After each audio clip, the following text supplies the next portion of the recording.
It was August of 1991, and a 20-year-old computer science student named Linus Torvalds sat down at his computer in Helsinki to post what is now one of the most famous entries in computing history.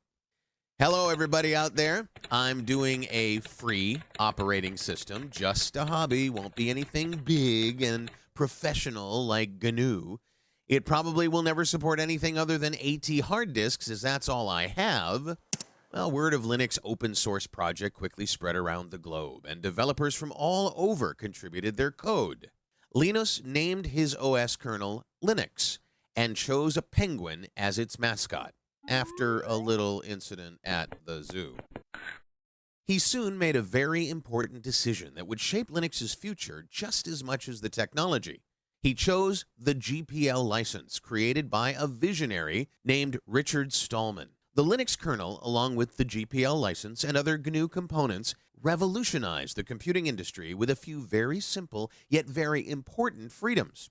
The freedom to use the software for any purpose. The freedom to change the software to suit your needs. The freedom to share the software with your friends and neighbors. And the freedom to share the changes you make.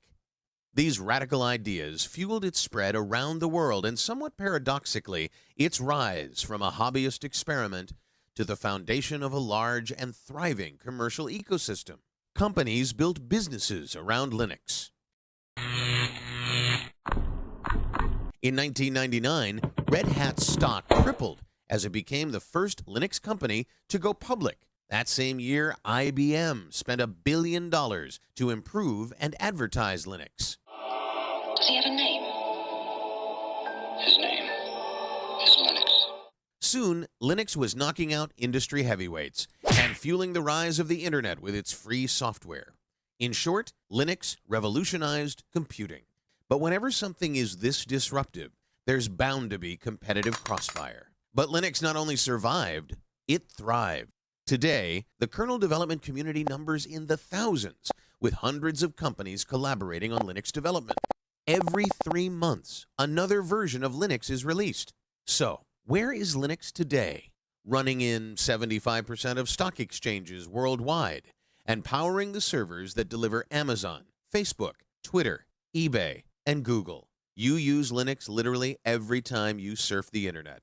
It's in your phone, in your TV, running 95% of supercomputers, and in many of the devices you use every day. Linux is everywhere. And the Helsinki-based programmer who started it all? He orchestrates this worldwide army of developers from his home office in Portland, Oregon, as a fellow at the Linux Foundation.